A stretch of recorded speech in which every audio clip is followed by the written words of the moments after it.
My parents, 65 female and 67 male, are livid because I'm not allowing them to see my daughter after they spanked her. Am I the a-hole?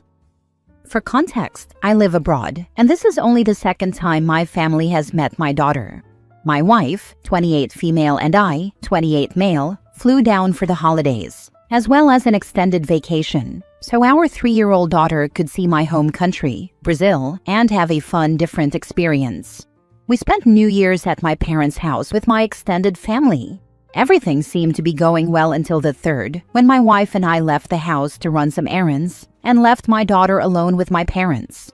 My daughter is a very smart girl. She loves talking. She's sweet, but opinionated, and we like to encourage that. We want her to know that her voice and thoughts matter and that we are there to listen. My parents, however, seem to disagree. While we were out, my mom called me and told me that my daughter was being disrespectful. I asked her what she was doing, and she told me that my daughter was arguing about the cartoon they had picked for her to watch and wanted to watch something else they didn't know. I understand that we don't always have to give kids what they want, but I didn't see the harm in that, especially because I don't exactly trust whatever they chose for her due to certain ideological differences we have. So I sent her a link to a YouTube series my daughter likes to watch and asked her to put that on instead and tell her that mom and dad would be back soon to talk to her. Next, my mom told me she had already taken care of it. I was confused as to what that meant, and she followed up by saying that she had spanked my daughter to teach her not to argue. Needless to say, I was furious. I hung up, told my wife, and we immediately dropped everything and drove back. We do not spank. We never have and never will. As someone who was spanked a lot for unnecessary and stupid reasons, I understand that it does not work and only harms the child. And yes, I had mentioned this to my parents before. We had a pretty ugly argument when we arrived, but I kept my position clear. They did not have the right to do that, and I would not be taking it lightly. My parents are very strict in their ways, and they refuse to apologize or even acknowledge that what they did was wrong, if not for the spanking itself, then at least for doing it without my permission. Long story short, we packed up the same day and left. I called the hotel in the next city we were visiting and booked a room earlier than planned. It was about a week before we were originally going to leave. I made it very clear to my parents that I didn't want to hear any more excuses. I sent them some articles on parenting and child abuse and told them I wouldn't be talking to them or allowing them to talk to or see my daughter again until they had read them and contacted me to apologize and acknowledge that what they did was horrible and wrong. Fast forward to now. It's been over 2 weeks, and all I've heard from them are enraged complaints about how they knew what they were doing because they did it to me and I turned out okay, so it must work. About how I'm being ridiculous and unfair because they were only trying to help, and about how they don't get to see my daughter often since I live abroad. I've received calls from my sister, who is a lot like them, defending them, from my sister's husband, from his father, from 2 of my uncles, my father's brothers, and even from some of my cousins. To put it shortly, everyone is saying that I should forgive them and forget about it because they had good intentions and don't get to see my daughter often, so I'm being unfair. We had plans to spend a few more days with my parents in early February before our flight home, but I canceled them. I still don't think I'm wrong, but I can partly see their reasoning behind the "they don't get to see her often" point, though I'm still very much not inclined to yield. Am I the a-hole? Now for the top comments before reading the update. What's their problem? They don't see her often, so they think they can hit her? Besides, they haven't offered a single apology. They're completely convinced they're in the right, so they'll do it again. And they've enlisted the whole family behind them. A family whose capacity for self-reflection is clearly lower than the IQ of a mussel in marinara sauce. You're not in the wrong. I think they don't want to apologize because that's how they raised me. And if they do apologize and admit they were wrong, it won't be just for this instance, but for the way they acted for decades before this.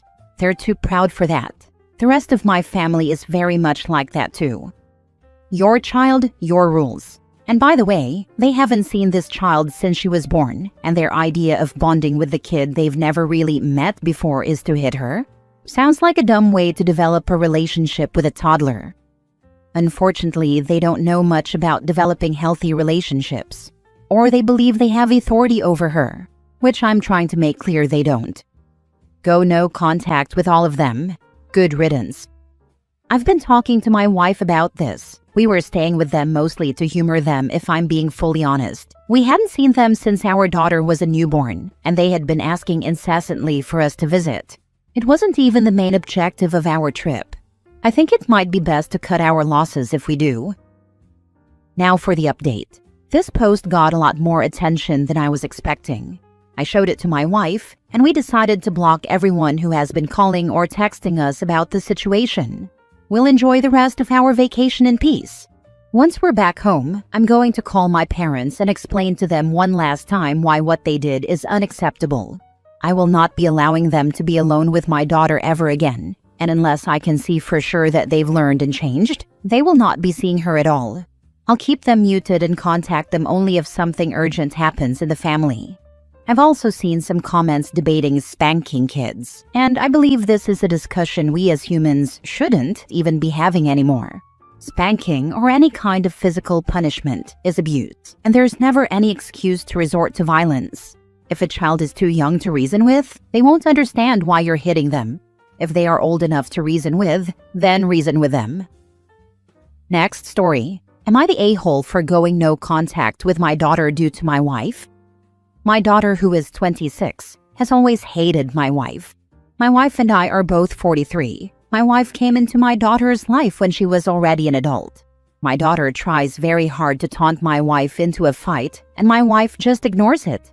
My wife and my ex are good friends, and my ex cut off our daughter 2 years ago for her behavior, and because, according to my ex, my daughter is a narcissist. Her sister is a therapist and has told me this too, but I was always hesitant to cut her off. My daughter took my wife's phone and wrote a text message to a random person who ended up being my daughter impersonating another person. She created this entire conversation with herself to make it look like my wife was having an affair, and then told me that my wife was cheating on me, which was a complete lie. My wife found out and did not make a big deal out of it, but she made it clear that she wanted nothing to do with my daughter anymore, while also saying she would never stop me from being in her life. Now my daughter's getting married to her longtime boyfriend and did not invite my wife. It's her wedding, so she can do what she wants. However, I told her that my wife and I are a package deal, and it's common courtesy to invite a married couple. My wife and I had a daughter together last year, who is turning 1 soon. I never pressured my daughter to have a relationship with her sister, and she made it clear that she didn't want one. Now she's saying that if I don't come to her wedding without my wife, she's cutting me off. My ex-wife, her mother, told me that it's best if I just cut her off myself, and that it's stupid that I keep subjecting my wife to our daughter's behavior. I kind of agree, so we did just that. We have not had contact with her for 6 months now. Am I the a-hole for cutting off my daughter? Ex cut off our daughter 2 years ago for her behavior and because, according to my ex, my daughter was a narcissist. I don't doubt your wife, but this reads as 2 parents who had a daughter with a legitimate personality disorder and decided to cut her off in adulthood, rather than try to pursue professional diagnosis or management of her troubling behavior. She has been in therapy for years. What's happened has happened though, and I am not willing to have her in my life. How do you force an adult daughter into getting help for something she doesn't see as a problem? OP does not indicate that the daughter has acted this way all her life. The story starts with OP saying she was already an adult. So, armchair psychologist, how exactly should OP and his ex have approached this? Do you know something the rest of us don't about treatment options? She has acted like this all her life. Sorry if that was unclear. She has also been in therapy for years. We cannot force her to keep going anymore, and her actions have led to this. I would not take this from a stranger, so it does not make sense for me to take it from my daughter just because I'm her father. You're the a-hole. She doesn't have to invite your wife. It's clear you've chosen your wife over your child. However, it's your right to choose not to go to the wedding. Mind you, my daughter met my wife when she was 24. She is not a child anymore. She knew what she was doing and made an adult choice to make it seem like my wife was cheating. I would not take this from a stranger, so it makes no sense for me to take it from my daughter just because she is blood. I have chosen my wife and my minor child over an adult who decided to act like this. I will not go to her wedding. Next story. Am I the a-hole for being in my granddaughter's life despite my daughter-in-law? I'm a 55-year-old widowed man, and my oldest son, who is 32, is a stupid bastard. He has 4 kids with 3 different women, a 14-year-old son he had at 18, 2 daughters with his wife, a 2-year-old toddler and a baby who is a few months old, and another toddler daughter who is a year and a couple of months old, whom he had from an affair while his wife was pregnant with their first daughter. Yes, I know he's a stupid, cheating bastard, and I don't condone that at all. I would have supported his wife if she had chosen to divorce him, but she didn't. She stayed and had yet another baby with him. She's fine with my grandson, but she wants the entire family to act like his other daughter doesn't exist, and I refuse to do that. She's still my granddaughter, affair kid or not. I visited her and her mom in the hospital when she was born. My son wasn't there. They live less than 30 minutes away from me, and I visit her a couple of times a year. Her mom doesn't have a problem with it. I love that little girl just like I love all my grandchildren. I get her presents for her birthday and for Christmas, just like I do for everyone else. My daughter-in-law hates this and says that my son paying child support is more than enough, and that I shouldn't show the kids that she's equal to them. But she is. Now I'm not invited to their house, and they won't let me see my granddaughters, and it hurts so much. But I still won't abandon my other granddaughter, because it's not her fault how she was born. She's a pretty little doll, and she lights up whenever I come to visit her, which happens more now since I can't visit the others. I've even become friends with her mom's family, especially her dad. We just like chilling with our granddaughter. Am I in the wrong here? Not the a-hole. I applaud you for not giving in to your daughter-in-law after she withheld your other granddaughters from you. I get that it's hard for her that there's living proof that your son cheated on her, but the kid can't help that she was born out of an affair. You choose to be in the lives of all of your grandchildren. Your daughter-in-law chooses to keep her daughters from seeing their grandfather. There's only one a-hole here, and that's her, plus your son for cheating. My other granddaughter knows me and loves me, and she lights up whenever I come to visit her. I don't want to take that away from her, and I don't want to miss out on her life. I'll only stop seeing her when I die. Your granddaughter is lucky to have you, OP. Your daughter-in-law is the a-hole for taking out her anger on you and your granddaughter. And it's all because she can't punish her cheating husband. She needs to go to therapy. I know what I'll do. To suppress my feelings about my husband's betrayal, I'll live in denial about the impact of his actions, and then I'll force everyone to focus on me and my kids, and we can all live in blissful, deliberate ignorance of the fact that there's a whole human being that is part of my family.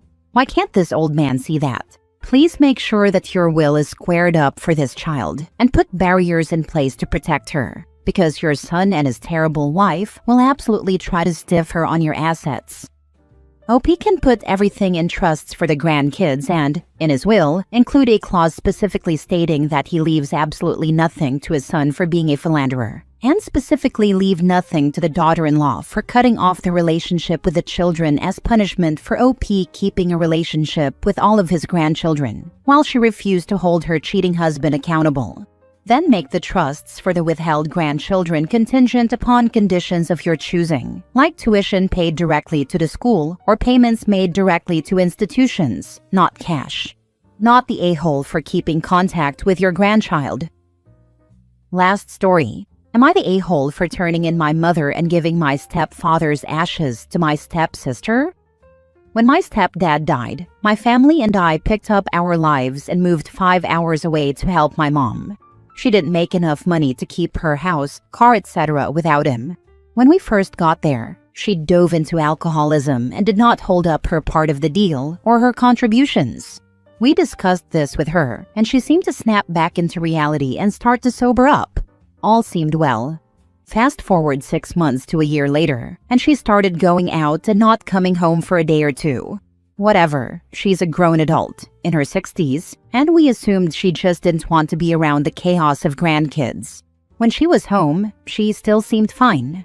Fast forward another 2 years, and we found out that she wasn't only doing drugs, but was also selling them sometimes in our home. She did this while my youngest was between 3 and 5 years old. When we found everything out, we turned her into the police. After doing so, I decided she didn't deserve to keep my stepdad's ashes. If she had done all this while he was alive, he would have turned her in and kicked her out immediately. My stepsister stopped talking to me and my mom about 6 months after he died and ended up blocking us both on social media. I didn't know why, but I assumed it was just too painful for her to talk to us, especially about him. Well, after all of the nonsense with my mom, I found a way to reach out to her and give her his ashes. My mom was livid. When I gave my stepsister his ashes, she informed me that she blocked us because my stepdad wanted to be interred at Arlington Cemetery and we didn't respect those wishes. No one ever told me this, or I would have had it done ASAP. My stepsister is in the process of doing it now. Am I the a-hole? Edit. We tried to get her help several times, including offering to pay for rehab, and she refused. She said she could do it on her own and seemed like she was, but instead got deeper into it. Yes, we were living in her house, but we were paying for everything. Mortgage, utilities, maintenance, and all necessities. Not just for us, but for her as well, including personal hygiene products, laundry supplies, food, and gas for her car. She was basically an additional child who contributed nothing, not even chores. We also did not stay in the house. First, because it wasn't ours, and second, because we feared for our lives, as she was getting high on her own supply and owed whoever was above her a lot of money. We didn't take anything that was hers, and also left a lot of our own belongings. Having his ashes interred at a national cemetery doesn't just happen, especially at Arlington. It took over a year for my friend to get her granddaughter's ashes interred at Fort Logan Cemetery in the Denver area. It's never too late to do this. Contact your nearest national cemetery for information. My stepsister knows what to do and is in the process of doing so. Thank you for the insight, though. Yeah, you way overstepped. No matter what your stepdad's wishes were, you didn't know that, so that's odd. His daughter did not take the time to come forward and tell you those wishes prior. I don't care what your mom was doing. That was her husband, and it was not yours to take. Definitely an a-hole. Stealing the ashes of her husband, living in her house, and being so unsympathetic to her needs as to push her out. Then claiming she was dealing drugs from her home where your kids had round-the-clock care, turning her into the police to finish off your conquest of all that was hers? Well played, a-hole. I don't believe anything you said about her. You have to be a troll. There's no other way you'd have the audacity to say a drug addict was providing round-the-clock care when she couldn't even care for her own house. Thank you. She was not providing round-the-clock care at all. She agreed to watch my youngest while I was working. I worked from home so I could help her at times as well, and usually made lunch for all three of us.